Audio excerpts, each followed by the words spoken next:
Aleluia. As palmas do Senhor, amém? Glória a Deus. Glória a Jesus, bendito para sempre é o nome do Senhor.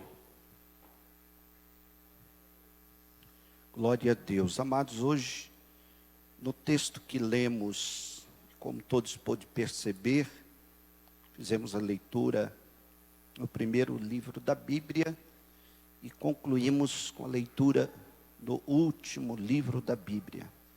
Aos que chegou posterior à leitura, nós lemos Gênesis capítulo 2, versículo 9. Depois lemos o capítulo 3 de Gênesis, todo o capítulo. E concluímos a leitura com Apocalipse capítulo 22, versículo de número 2. Amém?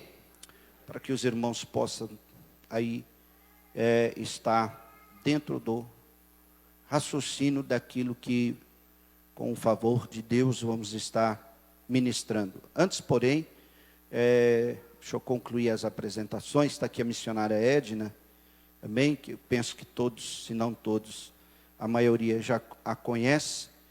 Amém? Vamos dar um glória a Deus pela vida da serva do Senhor. Ela e o presbítero irmão Edson estão de regresso para Andradas novamente. Os irmãos podem dar glória a Deus por isso? Inclusive ela está procurando casa para alugar, de preferência direto com o proprietário, né? E aqui nas imediações, aqui nos bairros adjacentes aqui da sede. Se alguém souber, já pode fazer o contato com ela também. Amém? Também peço oração pelo Davi. O Davi também já estará, penso que no início do ano que vem, de volta aqui para a cidade também. Peço que a igreja esteja orando por ele. Amém? Também apresentar o Joe e a Jennifer, né? Muito ali, olha, também prata da casa. Dá glória a Deus pela vida deles. Bom vê-los aqui novamente. Bendito seja o nome do Senhor. Meus irmãos, veja a importância que esta árvore, ela possui. Tão importante que as Escrituras inicia falando sobre ela e conclui falando sobre ela. E há aqui, naquilo que vamos transcorrer e meditar, uma revelação da parte de Deus para nós. Nós vamos observar que Deus, ao criar toda espécie de árvore, o termo que encontramos no versículo 9 é este: agradável à vista.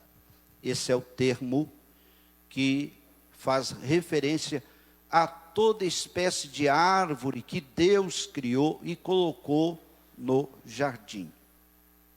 E também há uma referência que essas árvores, elas eram boas para a comida. E o versículo 9 encerra da seguinte maneira: e a árvore no meio do jardim. Mas o versículo não termina aí. Preste atenção aí nas Escrituras, no versículo 9, que ele continua. Vou ler novamente Gênesis capítulo 2, versículo 9. E o Senhor Deus fez brotar da terra toda a árvore agradável à vista, vírgula, e boa para comida, ponto e vírgula, e a árvore da vida no meio do jardim, vírgula, e a árvore do conhecimento do bem e do mal. Quando lemos Gênesis capítulo 3, porque aí acontece uma reviravolta total. Aquilo que era o plano ideal que Deus estabeleceu para a vida do homem, ele é quebrado, porque Deus fez apenas uma restrição, e essa restrição, como nós vamos perceber, ela foi quebrada. Lemos o versículo 3, onde a serpente, induzindo a Eva para o erro, ela diz: mas do fruto da árvore, que está onde? Mas do fruto da árvore que está onde? Vamos repetir junto comigo essa primeira parte desse versículo. Mas do fruto da árvore que está no meio. Mais uma vez.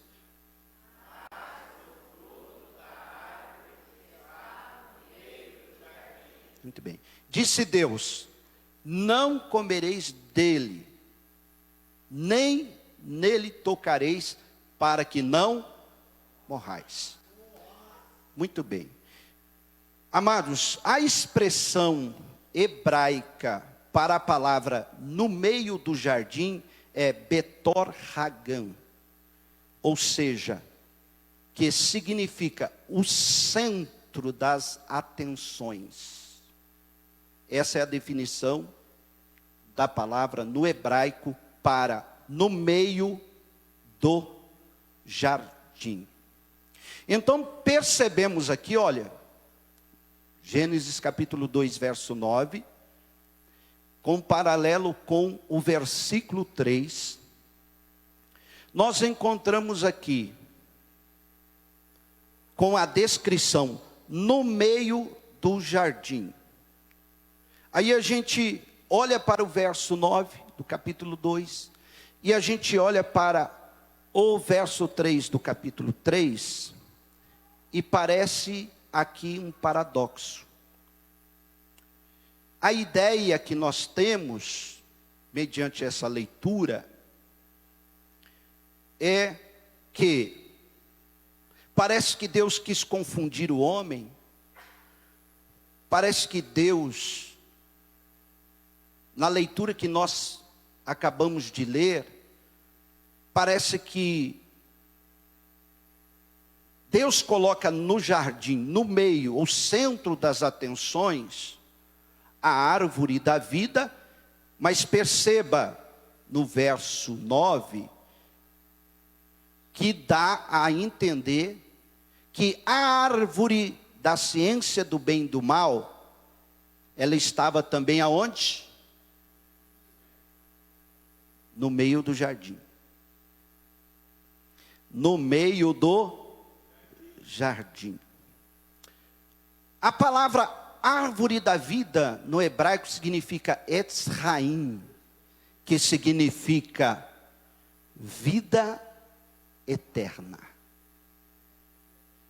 A palavra árvore da ciência do bem e do mal, que significa no hebraico Ra, é o mesmo que triste, amargo, doloroso, aflição e morte. Esse é o significado. Então a gente percebe que nessa leitura que fizemos, quantas árvores tem no meio do jardim? Não. Aqui está o segredo. Aqui está o segredo.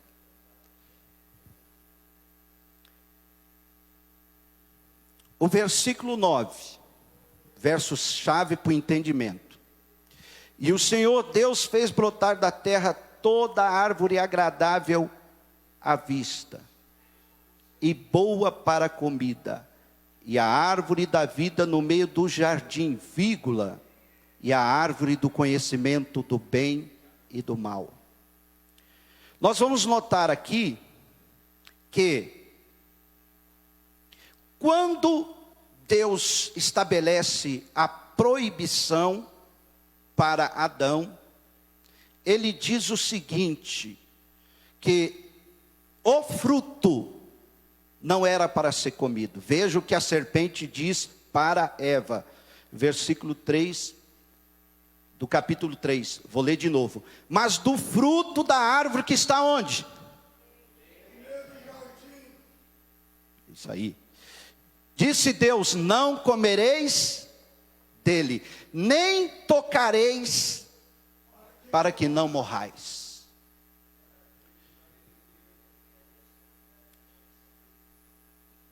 Analisando aqui, irmãos, nós vamos ver outros textos aqui na Bíblia Sagrada. Não estou aqui ensinando heresia, não. Estou te dando uma revelação de Deus. Quem pode glorificar a Ele por isso?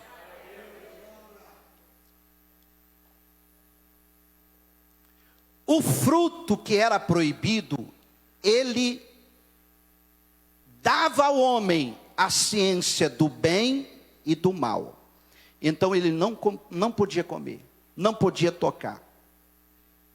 Mas então, o que trazia vida para o homem naquela árvore? Suas folhas. O homem não podia comer o fruto, mas comia as folhas. Vamos acompanhar?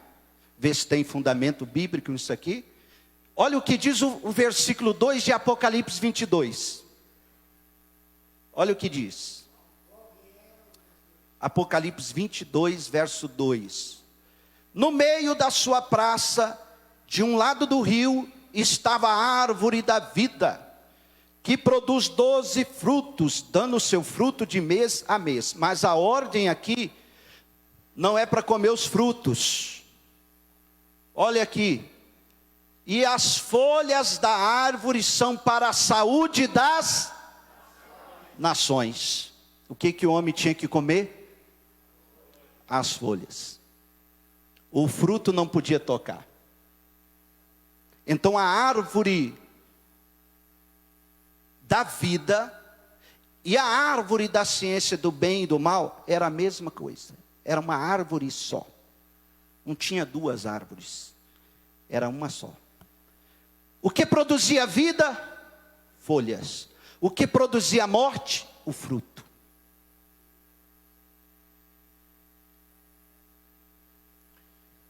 Temos mais referências para ler sobre isso. Vamos ler? Em Apocalipse 22, 2, encontramos aí, falando que as folhas da árvore são para a saúde das nações. Veja a revelação que Deus dá para João, na ilha de Pátimos, falando sobre a árvore da vida, como quem estivesse dando um esclarecimento sobre isso. Tá? Esse nível de interpretação, irmãos, é uma revelação que Deus deixou nas Escrituras. Basta a gente ter um cuidado minucioso de analisar e ouvir o Espírito Santo. Olha o que diz aqui, quando Deus havia já se enfadado do gênero humano. Quando Deus viu que para o homem não tinha mais jeito. O homem tinha se perdido de tal modo que a corrupção se instalou em todo o gênero humano.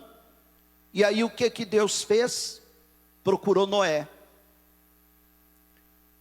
Porque somente este homem havia retidão e justiça. E propôs a Noé fazer uma arca. E Deus declara a ele que ele já havia se enfadado do homem, que o homem já havia se corrompido. Então ele propõe: Noé, você vai ser o construtor da arca e o pregoeiro da salvação. Deus deu a medida da arca, deu tudo, a forma como ele queria que Noé construísse, Deus deu. O tipo de madeira que tinha que usar, Deus deu a orientação de tudo. E aí, nunca tinha chovido na terra. Quanto mais falar em dilúvio. Toda a natureza ela recebia o orvalho que caía durante a noite e regava toda a terra. Era um orvalho como cai até hoje. Mas chuva ninguém conhecia. Dilúvio então, nem pensar. E Noé começa a construir a arca e pregar. Começa a anunciar: Deus vai vir com juízo sobre a terra. Se arrependam, se arrependam. A arca está sendo construída para quem se arrepender. E Deus manifestou a sua longanimidade. 120 anos Noé levou para construir a arca, anunciando. Quantos foram salvos? Quantos deram ouvido à mensagem? Ninguém.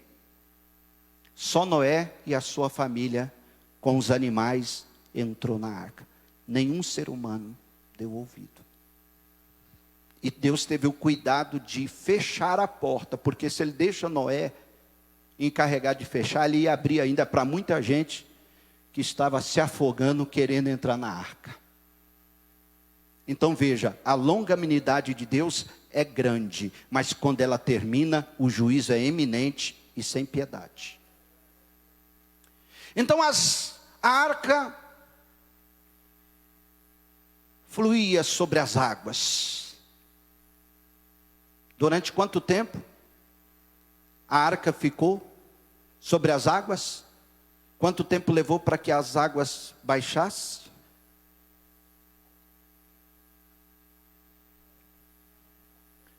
$40 dias, irmãos. Amém?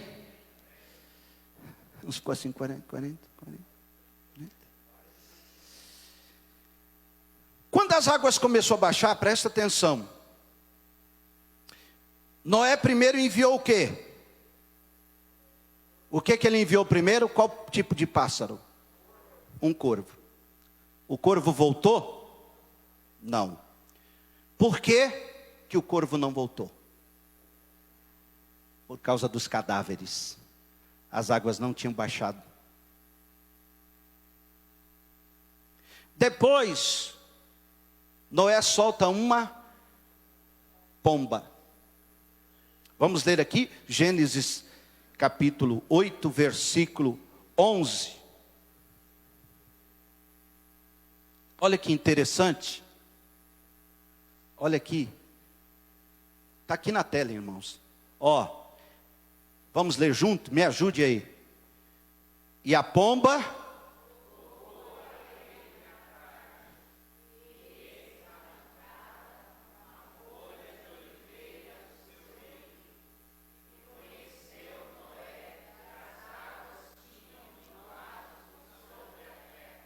Por que em vez de trazer uma folha, ela não trouxe o fruto, a oliveira? Por que ela não trouxe a azeitona? Por que ela tinha que trazer uma folha? Quem é que guiou aquela pomba? Quem é que estava guiando aquela pomba para dizer e voltar mais tarde com uma folha de oliveira e trazer no bico para Noé? Foi o próprio Deus. Sabe o que ele estava querendo dizer com aquela mensagem? Durante anos, por que não dizer décadas, a pomba foi usada como mensageiro. Pombo correio. Sim ou não? Não é por acaso, gente. Tudo tem o dedo de Deus. Deus pega aquela pomba e guia ela naquela folha para dizer o seguinte: na folha tem saúde. Na folha tem vida. Diga a Noé: a vida novamente vai ser restabelecida conforme eu falei, conforme eu anunciei. Vai ter vida e daqui para frente eu faço um pacto com o homem. Nunca mais eu vou visitar a terra com as águas do dilúvio. O que representava aquilo? Um pacto de vida. E o primeiro símbolo que Deus dá? A folha. Quem está entendendo, diga glória a Deus. Para por aí? Não. Olha a ligação e o simbolismo que continua. Provérbios 11, 28.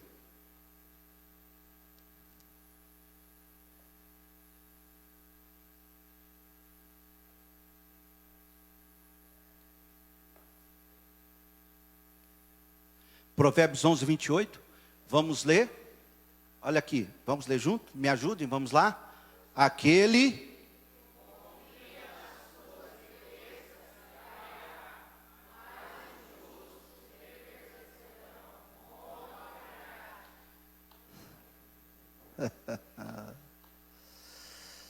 Está entendendo? Está entendendo o mistério? Quem pode levantar a mão e glorificar a Deus?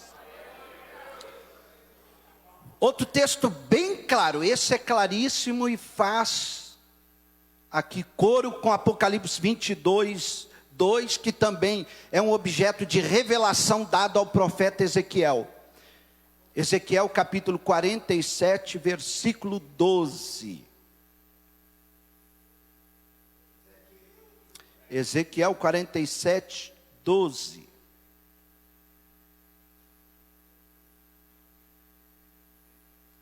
Vai glorificando a Deus aí, igreja. Nós estamos aprendendo com o Espírito Santo. Olha o que diz aí. As folhas, junto ao rio, olha lá, e junto ao rio, a sua margem, de um e de outro lado, nascerá toda sorte de árvore que dá fruto para se comer. Olha, aparece lá com Gênesis 2, verso 9. Não cairá a sua folha, nem acabará o seu fruto, nos seus meses produzirá novos frutos, porque as suas águas saem do santuário. Toda a igreja, me ajuda a ler o final desse versículo, vamos lá? E o seu fruto servirá de comida, e a sua folha...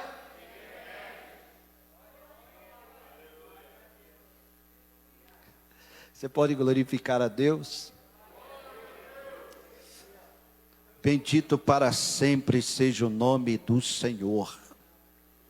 Quando Deus dá essa revelação para o profeta Ezequiel, a primeira parte da revelação, que faz menção aos frutos de toda espécie de árvores frutíferas, é a mesma das quais ele tinha plantado no jardim.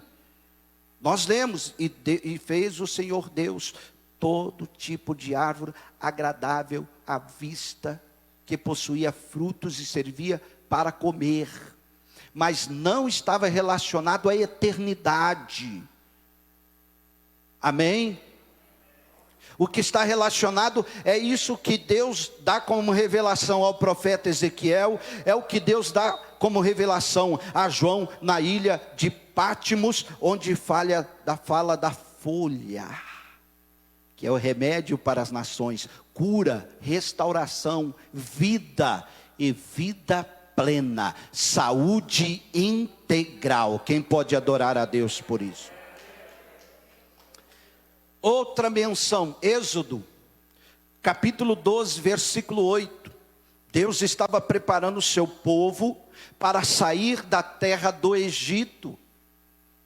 Deus deu a ordem para que Moisés pudesse orientar todo o povo para colocar o sangue do cordeiro sobre os umbrais de suas portas, porque o anjo da morte ia passar.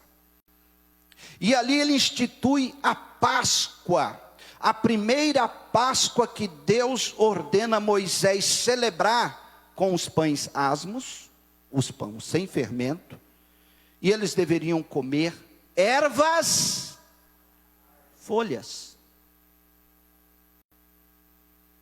Vamos ler? E naquela noite comerão com os pães e com...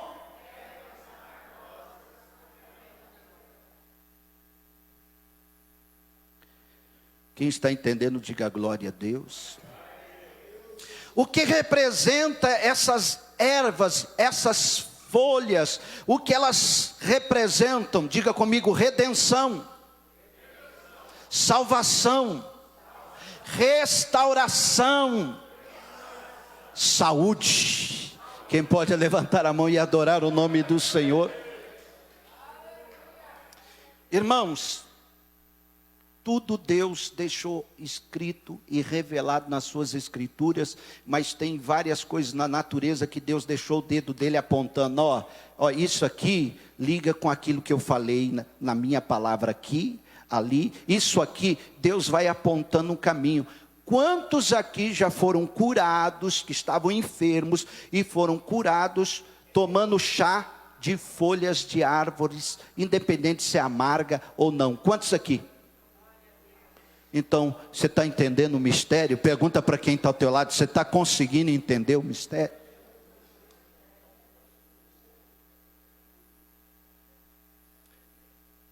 Está vendo? É assim que Deus faz. É assim também. É assim que Deus faz. Amém? Porque, diga comigo, nas folhas da árvore da vida, representava aliança com Deus, saúde integral, que ele dava para o homem, gente. Amém?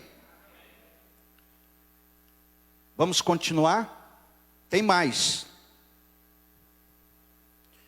Provérbios 3, verso 18.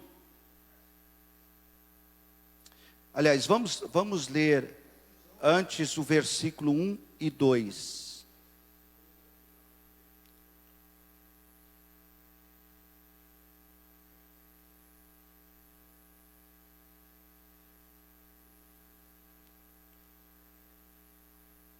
Filho meu, não te esqueças da minha lei e o teu coração guarde os meus mandamentos. Verso 2.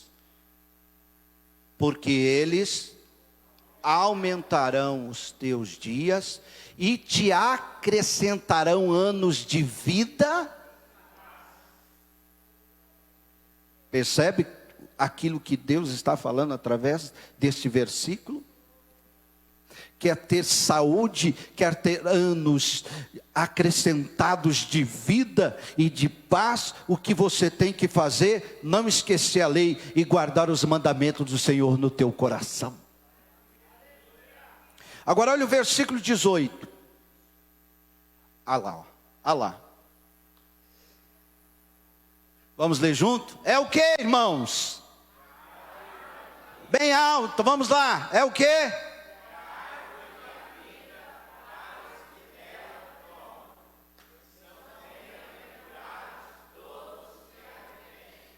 Dá glória a Deus aí, queridos. Agora o que nós encontramos aqui agora? Outra revelação.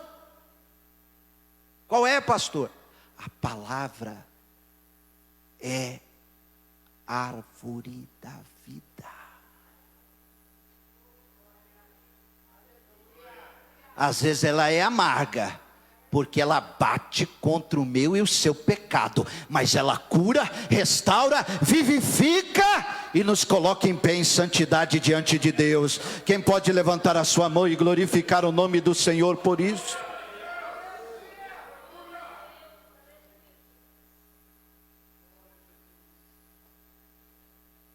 Que coisa maravilhosa, né, meus irmãos?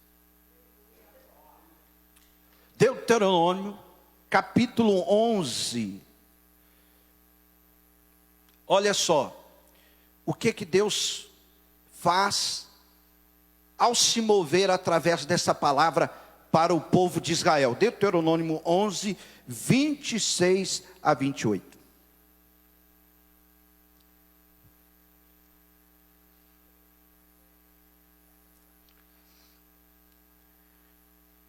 Olha o que Deus está dizendo. Eis que hoje eu ponho diante de vós o que? Sua bênção?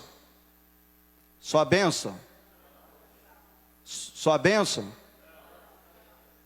Bênção e a maldição. Quando Deus fala sobre isso, Ele está querendo dizer o seguinte: olha, eu coloco diante de vocês a árvore, as folhas estão a sua bênção, o fruto, maldição. Vamos continuar a leitura. A bênção, quando cumprirdes os mandamentos do Senhor, vosso Deus, que hoje vos mando. Porém a maldição, se não cumprirdes os mandamentos do Senhor vosso Deus, e vos desviardes do caminho que hoje vos ordeno, para seguirdes outros deuses que não conhecestes. Quando Deus se move para falar dessa forma, Ele está fazendo um elo, uma ligação.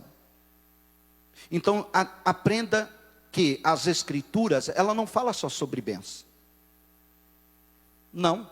As Escrituras não é um livro só de bênção. As Escrituras também é um livro de maldição. Ela só possui bênção quem obedece. E só desfruta dessas bênçãos quem cumpre os mandamentos do Senhor. As bênçãos estão reservadas para os obedientes. Para os desobedientes, o que está reservado?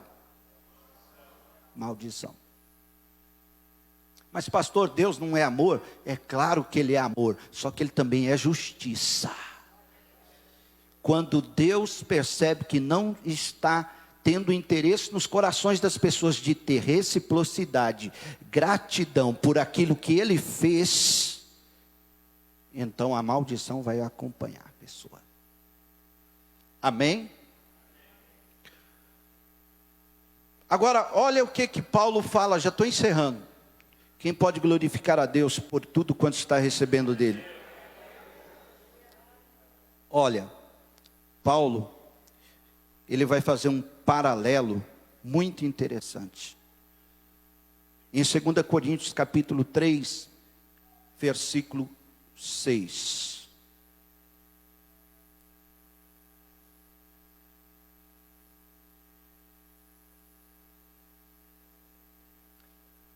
O qual nos fez também capazes de ser ministro de um novo testamento.